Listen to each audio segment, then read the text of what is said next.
Welcome again to Construction Skills, where we broadcast short technical videos regarding constructions. In today's video, we will see basics about overhead tank.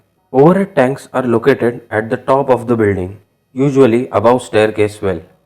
This way, overhead tanks act as a roof or mumty slab for staircase.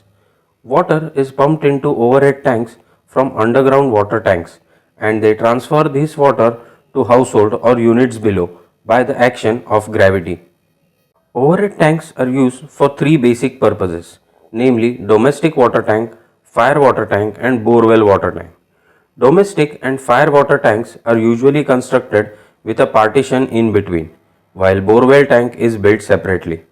Water from underground tank is first pumped into firefighting tank and domestic tank is filled up as an overflow from firefighting tank. In this type of arrangement, firefighting tank is always full in case of fire. Borewell tank is built separately to avoid mixing of municipal water with borewell water. Water from borewell tank is usually used for flushing or gardening purposes. Overhead tanks are designed for water loads from inside. Due to water pressure, wall bend outwards while base slab bend downwards, creating tension on faces as can be seen in graphics. Hence, the main reinforcements for overhead tank are placed along tension faces as can be seen alongside.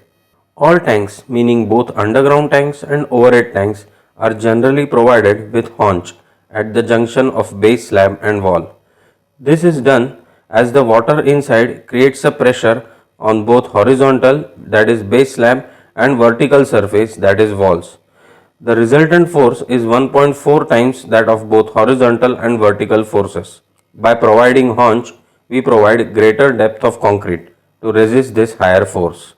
Waterproofing is very important part in construction of all tanks, whether underground tank or overhead tank.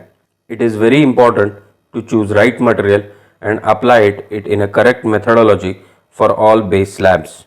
If not done correctly during construction, it is very difficult to do good waterproofing later on. We will later be doing a separate series about waterproofing materials and their applications. Thank you for watching this video. With this video, we have completed our video series on basics of building elements.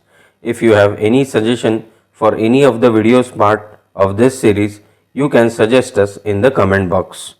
Kindly use this video as a guideline only and always consult a competent civil and structural engineer for all your construction needs.